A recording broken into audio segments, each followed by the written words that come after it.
transition. Okay, taking a break from the old transformer today. Make sure you check out this video because it's much more interesting than that video. So that being said, today we are going to learn how to do a basic mold from scratch, edited video, everything you're gonna need, all the products, all the skills, half the time, third the fun. The first step is to create a mold box out of one continuous piece of wood. In this case, I'm using primered pine. One of the pieces will need to be larger than the part, so you can clay it down. The mold box easily comes together. At this point, we're going to use a blue oil-based clay that does not have sulfur in it and won't inhibit the silicone to create a platform for the part to sit on.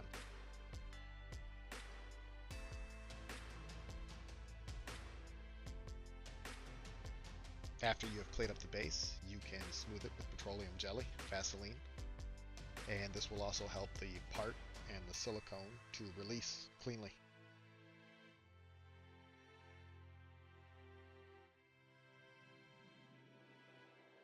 Depending on where you want the parting line for your part, you either need to cut a space for it and press it all the way into the clay, or just lay it on top.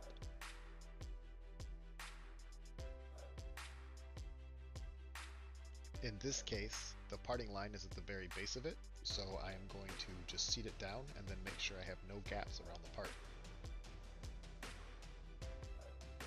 Now that I have the part laid down, I use my X-Acto to clear off the extra clay, and I'm moving on.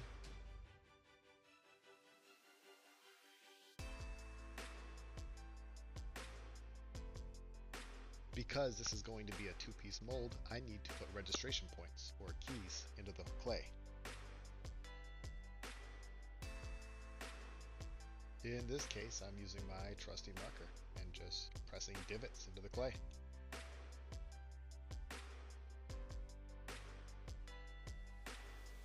It's relatively important to make sure that your part is not pulling away from the clay as you do this.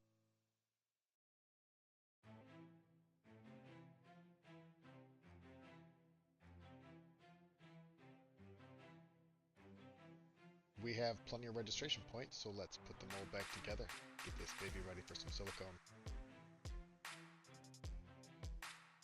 Most of my mold boxes are made from pine and a clamp, so you should buy some of these if you don't have them. Simply clamp the mold box together as tightly as possible. Try to make sure there are no gaps on any sides of the clay. If there are, we'll take care of those next.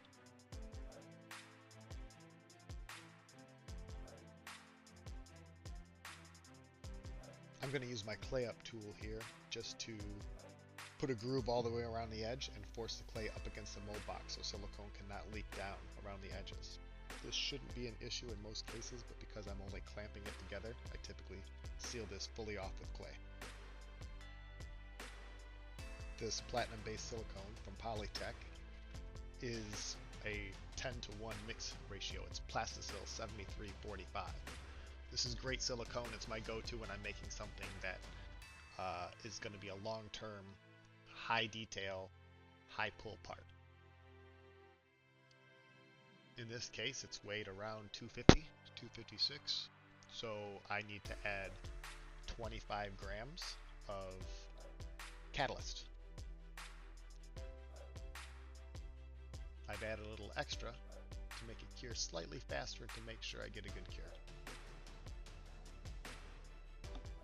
From here, I'm going to mix until I have no white stripes and no unmixed silicone in the container. And voila!